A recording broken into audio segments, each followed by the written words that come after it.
ये कहानी है दो बच्चों की जो एक गांव में रहते थे। उनमें से एक 6 साल का था और एक 10 साल का। दोनों बहुत अच्छे दोस्त थे, बिल्कुल शोले के जय और वीरू जैसे। दोनों हमेशा साथ साथ रहते, साथ साथ खेलते, साथ साथ खाते पीते, साथ साथ नहाते धोते। नहीं, धोते नहीं, ये थोड़ा ज्यादा हो गया। तो एक दिन वो दोनों गांव से थोड़ा दूर निकल गए और खेलते खेलते उनमें से जो बड़ा बच्चा था 10 साल वाला, वो एक कुएं में गिर गया और जोर जोर से चीखने चिल्लाने लग गया क्योंकि उसको तैरना नहीं आता था। अब जो दूसरा बच्चा था छोटा सा 6 साल का, उसने अपने आसपास में देखा और उसको कोई नजर नहीं आया, उसको कोई नहीं दिखा जिसको कि वो बुला सके हेल्प के लिए। और फिर उसकी नजर पड़ी एक बाल्टी पे जिस पे एक रस्सी बंधी हुई थी। उसने एक सेकंड भी वेस्ट नहीं किया, उस बाल्टी को उठा करके कुएं में फेंक दिया और अपने दोस्त को बोला कि पकड़ ले इसको। उसके दोस्त ने पकड़ा और वो अपनी पूरी ताकत लगा करके पागलों की तरह उसको खींचने लगा। खींचता रहा, अपनी पूरी जान लगा दी उसने। छोटे से बच्चे ने, 6 साल के और 10 साल के बच्चे ने उस बाल्टी को पकड़ा हुआ था। खींचता रहा और तब तक नहीं रुका जब तक उसने अपने दोस्त को बचा नहीं लिया, जब तक वो बाहर नहीं आ गया। अब यहां तक तो ठीक था, यहां तक तो ये कहानी समझ आती है। लेकिन हुआ क्या कि जैसे ही ये दो बच्चे जब दोनों एक हो गए, जब बाहर आए और आकर के गले मिल रहे, रो रहे और खुश हो रहे, एक तरफ से उनको डर भी लग रहा था। डर था कि अब गांव जाएंगे तो बहुत पिटाई होगी जब उनको बताएंगे कि ऐसे हम कुएं में गिर गए और ये सब चीजें हुई। लेकिन मजे की बात, ऐसा कुछ भी नहीं हुआ। वो जब गांव गए और जा करके उन्होंने अपने घर वालों को बताया, बाकी गांव वालों को बताया, तो किसी ने विश्वास नहीं किया, पूरे गांव वालों ने।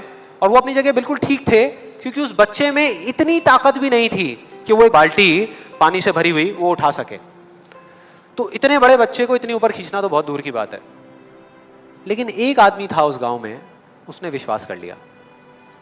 उनको सब रहीम चाचा कहते थे, उस गांव के सबसे समझदार बुजुर्गों में से एक। और सबको लगा कि यार ये कभी झूठ नहीं बोलते, अगर ये कह रहे हैं तो जरूर कोई ना कोई बात होगी, कोई ना कोई वजह होगी जिस वजह से ऐसा कह रहे हैं। और फिर सारे गांव वाले इकट्ठे होकर के उनके पास में गए और जाकर के बोले कि देखो जी, हमें तो कुछ समझ आ नहीं रहा, आप ही बता दो कि ऐसा कैसे हो सकता है। तो उनको हंसी आ गई। वो बोले कि यार इसमें मैं क्या बताऊं, वो बच्चा बता तो रहा है उसने कैसे किया। बाल्टी को उठा करके कुएं में फेंका, उसके दोस्त ने बाल्टी को पकड़ा, उसने रस्सी को खींचा और अपने दोस्त को बचा लिया। तो आपको पता तो है उसने कैसे किया, बच्चा बता तो रहा है, इसमें मैं क्या बताऊं। तो सारे गांव वाले उनकी शक्ल देख रहे। फिर कुछ देर बाद वो बोले कि सवाल ये नहीं है कि वो छोटा सा बच्चा ये कैसे कर पाया, सवाल ये है कि वो ये क्यों कर पाया, कि उसके अंदर इतनी ताकत कहां से आई है। और बोले इसका सिर्फ एक जवाब है, सिर्फ एक, कि जिस वक्त उस बच्चे ने ये किया, उस टाइम पे उस जगह पर दूर दूर तक कोई नहीं था उस बच्चे को ये बताने वाला कि तू ये नहीं कर सकता।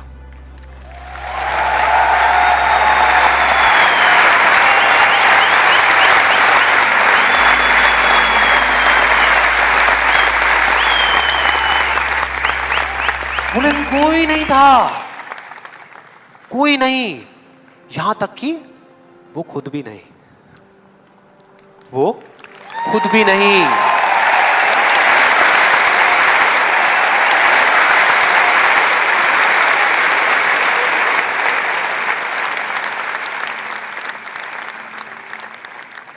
अब मैं आप लोगों से पूछता हूं कि अगर कुछ ऐसा हो जाए, अगर आपको भी उस बच्चे की तरह किसी की आवाज सुनाई ना दे जो आवाजें आपको रोकती है, ना किसी और की ना अपनी, तो क्या होगा?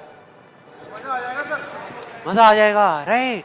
उस बच्चे की तरह आपको भी कोई नहीं रोक पाएगा। You'll be unstoppable, right? Yes और नो? यस और नो?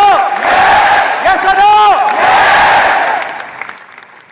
थियोरेटिकली तो ये बात बहुत अच्छी लग रही है सुनने में, लेकिन अगर हम प्रैक्टिकली देखें तो सिर्फ यस बोलने से काम नहीं चलने वाला।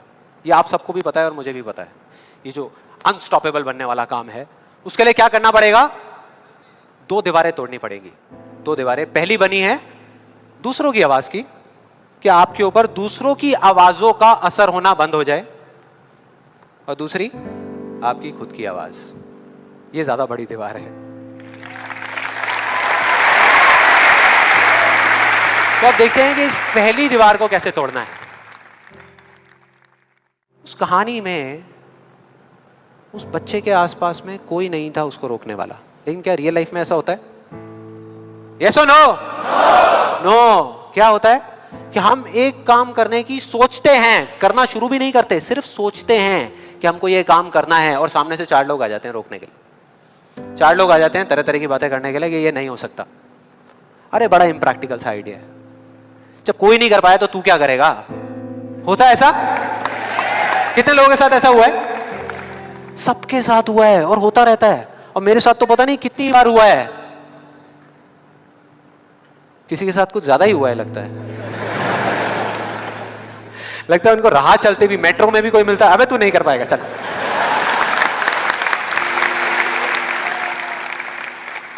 तो अब सवाल ये उठता है कि ऐसे में हम क्या करें?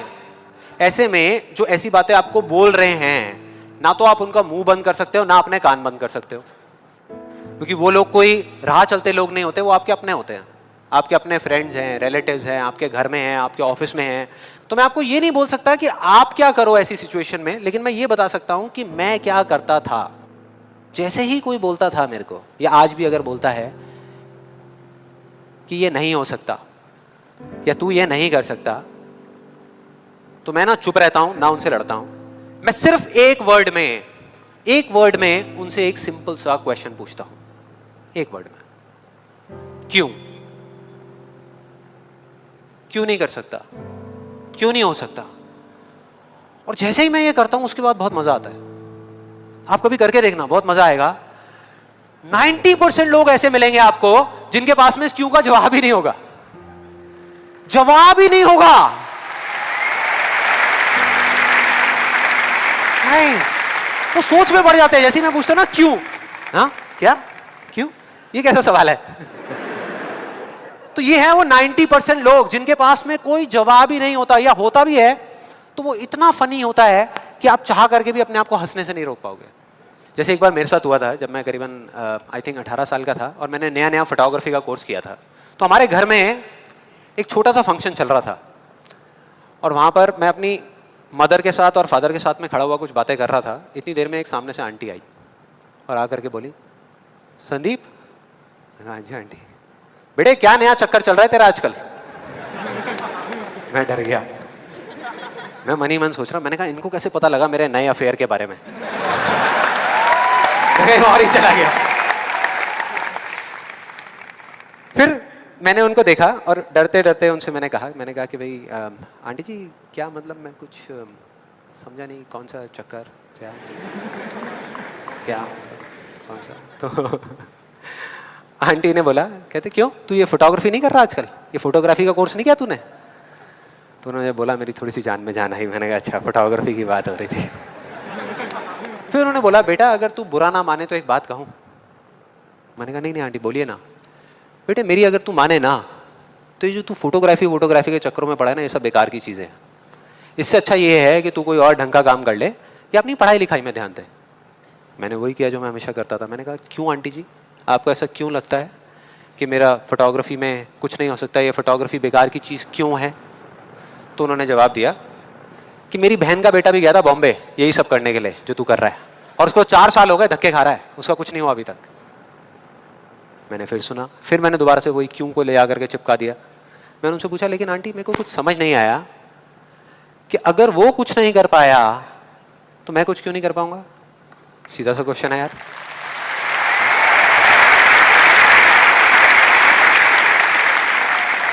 वो थोड़ी सी इरिटेट हो गई, लेकिन उसके बाद जो उन्होंने बोला, उस दिन मेरा कम से कम 10 किलो खून बढ़ गया होगा हंसते हंसते। उन्होंने गुस्से से मेरे से पूछा, कहते तेरे कितने % आए थे 12th में?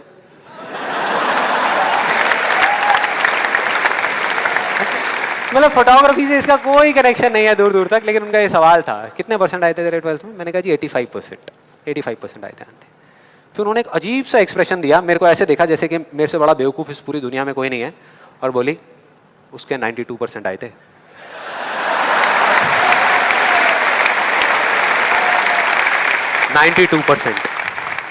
अब बोल। मैं कहा अब क्या बोलूं? अब बोलने को आपने छोड़ा क्या है? क्या कोई है जो ऐसी बातों को सीरियसली ले सकता है? नो, यस और नो?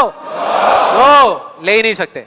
अब बचे 10% लोग जिनके पास में जवाब होता है, एक जेन्युइन वजह होती है। मतलब वो आपको सिर्फ ये नहीं बोलते कि आप नहीं कर सकते, वो आपको बताते हैं कि वो ऐसा क्यों बोल रहे हैं। तो मुझे जब भी कोई ऐसा मिलता है तो मैं उनके पास में जाकर के शांति से बैठता हूं, उनकी सारी बात को समझता हूं, फिर अकेले में जाकर के उस प्रॉब्लम का सॉल्यूशन निकाल लेता हूं और अपने पूरे दिल से उस इंसान को थैंक्स करता हूं। क्योंकि इनडायरेक्टली ऐसे लोग हमको हेल्प करते हैं आगे बढ़ने में। लेकिन इसका मतलब ये नहीं है कि उन 10% लोगों की बातों को मैं ज्यादा सीरियसली लेता हूं, या अगर मेरे को उसका जवाब नहीं मिलता तो मैं रुक जाता हूं। क्योंकि जवाब नहीं है इसका मतलब ये नहीं कि हम चलना बंद करते हैं। फॉर एग्जाम्पल, अगर हम अपने घर से ये सोच करके निकले हैं कि जब सारी लाइट्स ग्रीन हो जाएंगी तब मैं अपने घर से निकलूंगा, तो निकल पाएंगे कभी? कोई भी ऐसा कुछ आपको बोलता है आकर के कि आप ये नहीं कर सकते, तो समझ लेना कि वो बोल तो आपको रहा है, लेकिन उसका इशारा आपकी तरफ नहीं है। वो बस इतना सा कहना चाहता है, क्योंकि मैं इस काम को नहीं कर सकता।